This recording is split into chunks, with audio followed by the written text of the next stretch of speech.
Gangadhar Kushtagi sir ನಮ್ಮೊಂದಿಗೆ join ಆಗಿದ್ದಾರೆ live ಅಲ್ಲಿ. ಹಿರಿಯ ಪತ್ರಕರ್ತರು ಮತ್ತು ರಾಜಕೀಯ ವಿಶ್ಲೇಷಕರು. ಸರ್, ನನ್ನ ಧ್ವನಿ ತಮಗೆ ಕೇಳಿಸ್ತಾ ಇದ್ರೆ, ನಮ್ಮ ಜನ ಯಾವುದಕ್ಕೆ ಬಗ್ಗಿಲ್ಲ ಅಂದ್ರೂ ಕೂಡ ಜಾತಿಗೆ ಬಗ್ತಾರ್ರಿ ಸರ್.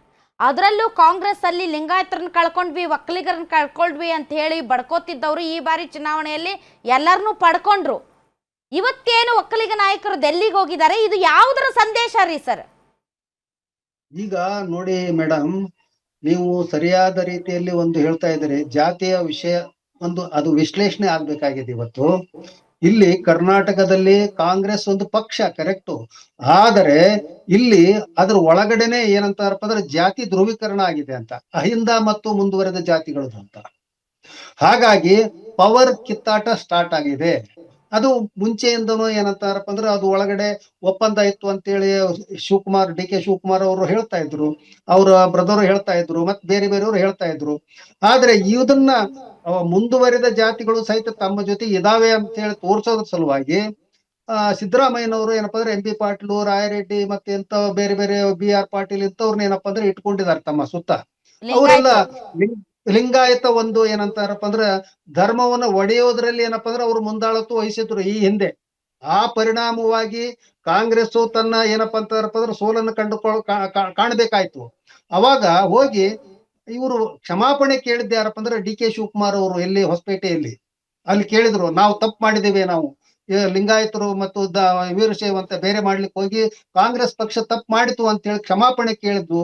ಆಮೇಲೆ ಏನಂತಾರ ಹಲವಾರು ಜನ ಏನಪ್ಪಾ ಅಂದ್ರೆ ಫಾರ್ವರ್ಡ್ ಕ್ಯಾಸ್ಟ್ ನವ್ರು ಏನಂತಾರಪ್ಪ ಅಂದ್ರೆ ಅಲ್ಲಿ ಡಿ.ಕೆ. ಶಿವಕುಮಾರ್ ಅವರಿಗೆ ಬೆಂಬಲಕ್ಕೆ ಬಂದ್ರು. ಈಗಲೂ ಸಹಿತ ಏನಂತಾರ ಡಿ.ಕೆ. ಶಿವಕುಮಾರ್ ಅವ್ರನ್ನ ಏನಪ್ಪಾ ಅಂತಾರ ಕೇವಲ ಒಕ್ಕಲಿಗ ಅಂತೇಳಿ ನೋಡ್ತಾ ಇಲ್ಲ, ಮುಂದುವರೆದ ಪ್ರತಿನಿಧಿ ಅಂತ ನೋಡ್ತಾ ಇದ್ದಾರೆ, ಮುಂದುವರೆದ ಜಾತಿಗಳ ಪ್ರತಿನಿಧಿ ಅಂತೇಳಿ. ಈಗ ಅಹಿಂದ ಒಂದು ಪೊಲರೈಸೇಷನ್ ಆಗ್ಬೇಕಾತಂದ್ರೆ ಅಹಿಂದ ಮತ್ತು ಏನಪ್ಪಾ ಅಂದ್ರೆ ದಲಿತರು ಅಲ್ಲಿ ಏನಪ್ಪಾ ಅಂದ್ರೆ ಒಂದು ಒಪ್ಪಂದ ಆಗಿದೆ ಅಂತಕ್ಕಂಥದ್ದು. ಇಲ್ಲದೆ ಇದ್ರೆ ಅವ್ರ ಪಾಲಾಗಿ ಹೋಗ್ಬಿಡ್ತೈತೆ, ನಾವೆಲ್ಲ ಒಕ್ಕಟ್ಟಿನಿಂದಿರೋಣ ಅಂತಕ್ಕಂಥ ಒಂದ್ ಏನಂತಾರ ಚರ್ಚೆಗಳು ಏನಂತಾರಪ್ಪ ಅಂದ್ರೆ ಸಿದ್ದರಾಮಯ್ಯನವರ ಒಂದು ಇದರಲ್ಲಿ ನಡೀತಾ ಇದೆ. ಅದನ್ನ ಏನಪ್ಪಾ ಅಂದ್ರೆ ದಾಳವಾಗಿ ಬಳಸ್ತಾ ಇದ್ದಾರೆ ಸಿದ್ದರಾಮಯ್ಯನವರು. ಜಾರಕಿಹೊಳಿ ಅವ್ರನ್ನ ಮುಂದ್ ಬಿಡ್ತಾರೆ, ಆಮೇಲೆ ಪರಮೇಶ್ವರ್ ಅವ್ರನ್ನ ಹೇಳ್ತಾರೆ, ಇನ್ನೊಬ್ರು ಮಹದೇವಪ್ಪ ಅವ್ರನ್ನ ಇಡ್ತಾರೆ, ಹೌದಾ, ಅವರೆಲ್ಲರೂ ಏನಪ್ಪಾ ಅಂದ್ರೆ ಇರ್ಲಿ ಇವ್ರೆ ಅಂತ ಹೇಳ್ತಾರೆ. ಹಾಗೆ ಇಲ್ಲಿ ಈ ಒಂದು ಏನಾಗಿದೆ ಅಂತ ಹೇಳಿದ್ರಪ್ಪ ಅಂದ್ರೆ ಡಿ.ಕೆ. ಶಿವಕುಮಾರ್ ಅವರು ನಾನು ಏನಪ್ಪಾ ಅಂತಾರಪ್ಪ ಅಂದ್ರೆ ಪಕ್ಷ ಕಟ್ಟೋಕೆ, ಪಕ್ಷವನ್ನ ಏನಪ್ಪಾ ಅಂದ್ರೆ ಅಧಿಕಾರ ತರೋಕೆ ನಾನು ಎಷ್ಟೆಲ್ಲ ಪರಿಶ್ರಮ ಪಟ್ಟಿದ್ದೀನಿ. ತನು ಮನ ಹೆಚ್ಚಿಗೆ ಇಲ್ಲಿ ಒತ್ತು ಕೊಟ್ಟಬೇಕಾಗಿದ್ದು ಧನ ಅಂತೇಳಿ ಅಲ್ಲಿ ಅವರು ಸಿದ್ದರಾಮಯ್ಯನವರು ಏನಪ್ಪಾ ಅಂದ್ರೆ ಒಂದು ಕ್ಲೇಮ್ ಮಾಡ್ತಕ್ಕಂಥದ್ದು, ನನ್ನ ಒಂದು ಹಿಂದುಳಿದಿರ್ತಕ್ಕಂಥ ಒಂದು ಏನಪ್ಪಾ ಅಂದ್ರೆ ಇಮೇಜ್ ಏನಿದೆ, ಕುರುಬ ಜಾತಿ ಏನಿದೆ, ಅದರ ಪರಿಣಾಮವಾಗಿ ಏನಪ್ಪಾ ಅಂದ್ರೆ ಇವತ್ತು ಕಾಂಗ್ರೆಸ್ಗೆ ಅಧಿಕಾರಕ್ಕೆ ಬಂತು ಅಂತ ಅವರು ಕ್ಲೇಮ್ ಮಾಡೋದು.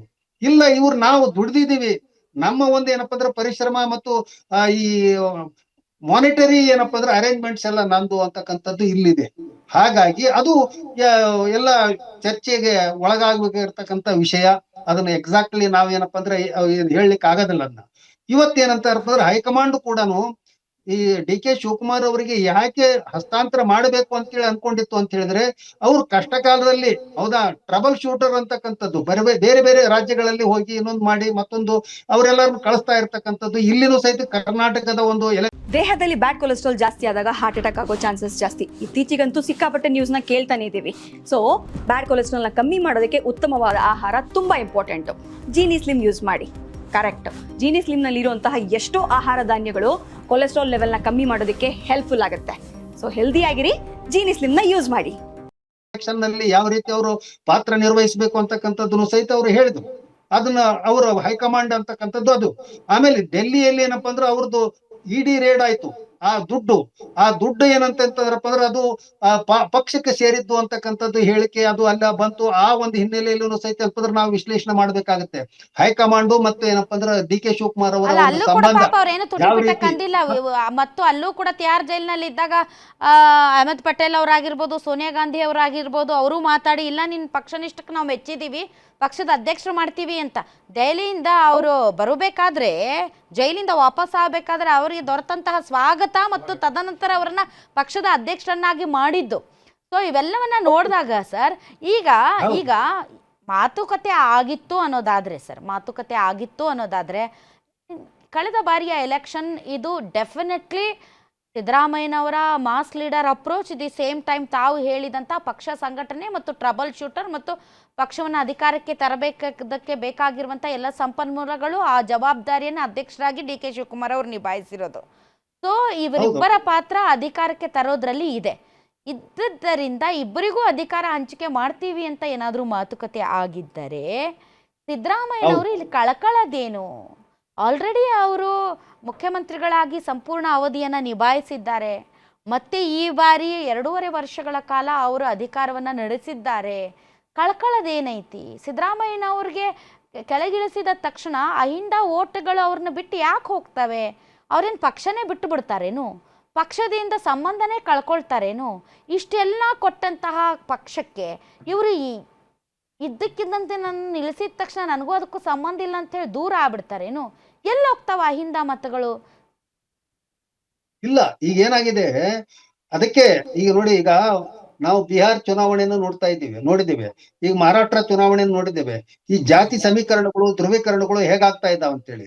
ಕಾಂಗ್ರೆಸ್ ಇವತ್ತು ಕೇವಲ ಒಂದು ವ್ಯಕ್ತಿಯ ಮೇಲೇನೆ ಏನಪ್ಪಾ ಅಂದ್ರೆ ಸಿದ್ದರಾಮಯ್ಯನವ್ರ ಮೇಲೆ ನಿಂತಿದೆ ಅಂತಕ್ಕಂತ ಒಂದು ತಿಳುವಳಿಕೆಯಲ್ಲಿ ಏನಪ್ಪಾ ಅಂದ್ರೆ ಬರೋದು ತಪ್ಪು. ಯಾರು ಹೈಕಮಾಂಡ್ ಯಾಕೆ ಹಂಗ ಆಗ್ತಾ ಇದೆ ಅಂತ ಹೇಳಿದ್ರೆ, ಹೈಕಮಾಂಡ್ ಈಗ after Bihar assembly election week ಆಗಿದೆ. ಅಲ್ಲಿ ಅವರ ಮುಖ ಇಲ್ದಂಗಾಗಿದೆ.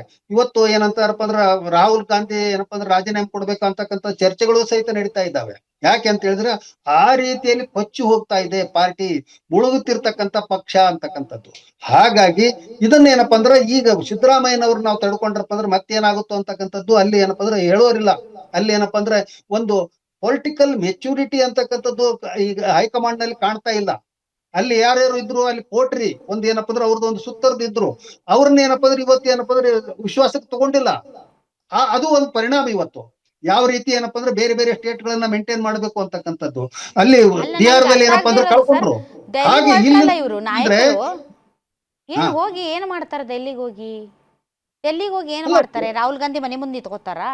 ಪ್ರಿಯಾಂಕಾ ಗಾಂಧಿ ಮನೆ ಮುಂದೆ ನಿಂತ್ಕೋತಾರ? ಅಥವಾ ಏನು ಮಾಡ್ತಾರೆ ಸರ್? ಈಗ ಡೆಲ್ಲಿಗೆ ಹೋಗ್ತಾರೆ ಅಂತ ಭಾಳ ಸಲ ಕೇಳ್ತೀವಿ ಸರ್. ದೆಹಲಿಗೆ ಹೊರಟ್ರು. ಇವಾಗ ಯಾವಾಗ ಮನಸ್ಸು ಬರ್ತೈತೆ ಅವಾಗ ಸೂಟ್ಕೇಸ್ ಹತ್ಕೊಂಡು ಡೆಲ್ಲಿಗೆ ಹೋದ ತಕ್ಷಣ ಅವ್ರು ಕುಂತಿರ್ತಾರೇನು? ಬರ್ರಪ್ಪ ಕರ್ನಾಟಕದ ಲೀಡರ್ಸ್ ಬಂದಿರಿ, ಮಾತಾಡ್ತೀನಿ ಬರ್ರಿ ಅಂತ ಕರೀತಾರೇನು? ಎದಕ್ಕೆ ಹೋಗ್ತಾರೆ ಇವರು? ಇಲ್ಲ ರೀ, ಅದು